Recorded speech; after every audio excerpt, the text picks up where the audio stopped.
BJP ఆనాడు Narendra Modi prime minister candidate గా ఏవైతే వాగ్దానాలు చేశాడు అందులో ఒక్క సమస్య ఏదైనా పరిష్కారం చేశారా చెప్పమని అడుగుతాను. ఎందుకంటే ఆ రోజు 2014 చాలా గ్యారంటీగా చెప్పారు, సంవత్సరానికి 2 కోట్ల మందికి ఉద్యోగాలు ఇస్తాం, రైతు సమస్యను పరిష్కారం చేస్తాం, బ్లాక్ మనీని తెప్పిస్తాం, ధరలు తగ్గిస్తాం, విదేశాల్లో ఉన్నారు వాళ్ళందరూ కూడా తెప్పిస్తాం అని చాలా క్లియర్ గా చెప్పారు. మరి దాదాపు 3rd టర్మ్ అధికారంలోకి వచ్చారు. ఏదో అధికారం వస్తున్న 6 నెలల్లో ఏమంటే అది ఎవరికి సాధ్యం కాదు. మీరు 3 టర్మ్స్ వచ్చారు. రైతులు ఇప్పటికి కూడా ఢిల్లీ బార్డర్లో పదే వారు ఉద్యమాలు చేస్తా ఉన్నారు. వాళ్ళ సమస్య పరిష్కారం చేయలే, ప్రైస్ రైజ్ ఏమాత్రం తగ్గించలేకపోయారు, ఉద్యోగాలు ఇవ్వలేకపోయారు. బ్లాక్ మనీ ముఖ్యంగా మన బ్యాంకర్స్ బాగా ఇది బ్యాంకుల్లో వేల కోట్ల రూపాయలు వారందరూ కూడా అప్పులు తీసుకొని వారిని ఎగ్గొట్టి విదేశాలకు పోతే ఈ 10 ఏళ్ల కాలంలో ఒక్కరు కూడా వెనక్కి పంపించారు. ఒక్కరిని కూడా. అందులో వాళ్ళందరూ గుజరాతీయులు, ఒక విజయమాల్య తప్ప, విజయమాల్య కర్ణాటక బెంగళూరు, మిగతా వాళ్ళందరూ గుజరాత్ వాళ్ళే. వాళ్ళు ఎవరు కూడా నువ్వు వెనక్కి పిలిపించలేకపోయినావు. మరి ఇక్కడ పోలీసు లేదా, చట్టాలు లేవా, కోర్టులు లేవా? కోర్టుల గురించి కూడా మాట్లాడకూడదు, వాళ్ళ గురించి కూడా చెప్పాలి. ఎంత అధ్వానం అంటే మన సుప్రీంకోర్టు వాళ్ళు కామెంట్ చేశారు, అంత ఉచితాలు ఇస్తా ఉన్నారు, పలానా బుక్కులు తయారు చేస్తున్నారు. పేదవాడికి ఏదైనా కొద్దిగా వెసులుబాటు, ఏదైనా ఒక వెల్ఫేర్ మేజర్స్ చేస్తే సుప్రీంకోర్టు జడ్జిలో తప్పు పట్టారు, బెంచ్ మీద కూర్చొని. Very good. మన లక్షల కోట్ల రూపాయలు బ్యాంకులకు ఎగ్గొట్టి విదేశాలకు పారిపోతే మరి ఏం చేశాయి కోర్టులు? చట్టాలు లేవా? ఎప్పుడైనా మాట్లాడారా? మరి హైకోర్టు కానీ సుప్రీంకోర్టు కానీ ఒక విషయం చెప్తే చాలా ఆశ్చర్యం అవుతుంది.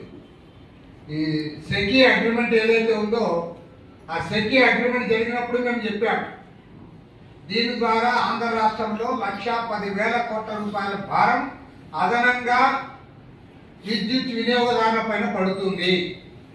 ఈ అగ్రిమెంట్ రద్దు చేయాలన్నా వాళ్ళు వినలే. మేము హైకోర్టులో కేసు ఫైల్ చేశాం. నేను హైకోర్టులో కేసు ఫైల్ చేసిన తర్వాత ఆనాడు పబ్లిక్ అకౌంట్స్ కమిటీ చైర్మన్ గా ఉన్న పయ్యావుల కేశవ్, ఇప్పుడు ప్రజెంట్ ఫైనాన్స్ మినిస్టర్, ఆయన కూడా హైకోర్టులో కేసు వేశారు. 2021లో కేసు వేస్తే ఇప్పుడు 2025 4 ఏళ్ళు అయింది. ఏ ఒక్క జడ్జి కూడా కనీసం అందులో ఏముందో అని కూడా చూడాలి. అసలు మేము వేసిన అఫిడవిట్ లో ఏముంది, వీళ్ళు పబ్లిక్ ఇన్వెస్టిగేషన్ వేసాడు కదా, ఈ పిఐలో ఏమన్నా ఉందా, దీన్ని మనం ఏమన్నా చదవాలన్నా చదివిన పాపాన్ని కూడా పోలేము. కాబట్టి ఇవాళ స్పష్టంగా చెప్తా ఉన్నాం, భారతదేశ రాజకీయాలను ఇవాళ కార్పొరేట్ మొత్తం పబ్లిక్ రంగానంతా ప్రైవేట్ గా చెప్తా ఉన్నారు. బ్యాంకులంతా విలీనీకరణ పేరుతో వీటి స్థాయి తగ్గించడానికి ప్రయత్నం చేస్తా ఉన్నారు. తర్వాత ప్రైవేటైజేషన్ ఒకదాని తర్వాత ఒకటి, చివరికి విశాఖ ఉక్కు ఫ్యాక్టరీని కూడా వారు వదలడం లేదు, దాన్ని కూడా ప్రైవేట్ పరం చేయడానికి ప్రయత్నం చేస్తా ఉన్నారు. తాత్కాలికంగా చేయడం లేదని చెప్పినా వాళ్ళ అసలు ఉద్దేశం నుంచి వెనక్కపోవడం. కాబట్టి నరేంద్ర మోడీ ప్రభుత్వం అధికారంలోకి వచ్చిన తర్వాత పబ్లిక్ రంగాన్ని నిర్వీర్యం చేసి, ప్రైవేట్ రంగాన్ని పెద్దపీట వేసి, కార్పొరేట్ గుడిగం చేసి, వాళ్ళ సంపదనంతా పెంచి పోషిస్తూ ఇవాళ దేశంలో ప్రజల్లో ఎలాంటి ఇది రాకుండా ప్రజల మధ్య చీలిక వేస్తా ఉన్నారు. కులం పేరుతో, మతం పేరుతో, ప్రత్యేకించి మైనార్టీలకు వ్యతిరేకంగా మెజార్టీ మతస్థులను ప్రత్యక్షంగా పరోక్షంగా రెచ్చగొట్టడం ద్వారా వాళ్ళ దేశ రాజకీయాలు ప్రభావితం చేయడానికి తద్వారా తమ రాజకీయ అధికారాన్ని సుస్థిరం చేసుకోవడానికి వారు ప్రయత్నం చేస్తూ ఉన్నారు.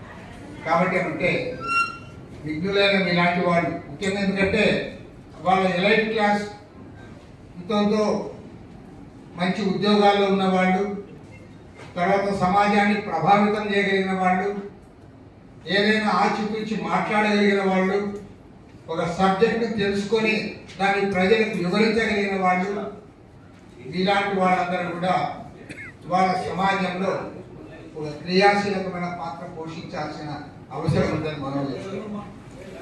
ఎందుకంటే ఏఐబిలో ఉంటూ సహజంగానే ఉద్యోగస్తుల సమస్యల పైన లేదా బ్యాంకు ఇష్యూస్ పైన మీరు ఎట్లయితే మాట్లాడతారో దేశ రాజకీయాలపైన, రాష్ట్ర రాజకీయాలపైన, సమాజంలో జరుగుతున్న వీటన్నిటిపైన కూడా మీరు స్పందించాలనుకుంటున్నారు. ఎందుకంటే ఈరోజు మనం చూస్తూ ఉన్నాం అంటే చాలా మంది మనలో ఎక్కువ మంది తప్పేం కాదు, ఏ మతాన్ని వాళ్ళు గౌరవించు, వారికి ఇష్టమైన దేవుని వాళ్ళు మొక్కడం ఎవరికి తప్పేం కాదు. అది వారి యొక్క విశ్వాసాన్ని బట్టి ఉంటుంది, దాన్ని మనం తప్పు పడతాం. కానీ దేశంలో ఏం జరుగుతుందో ఒకసారి టీవీలో సోషల్ మీడియాలో చూస్తే కుంభమేళ జరుగుతుంది, అది 144 సంవత్సరాలకు ఒకసారి జరుగుతుంది అన్నారు. ఒకే పోయి మునిగినా తప్పు లేదు. కానీ దాన్ని సగర్వంగా చెప్పుకుంటారు, ప్రపంచంలో ఎక్కడ ఇలాంటి ఈవెంటే జరగలేదు, అది ప్రపంచంలో ఇక్కడ మాత్రమే జరుగుతూ ఉంది, ఇన్ని కోట్ల మంది మునిగారు, ఇంతమంది చనిపోయారు,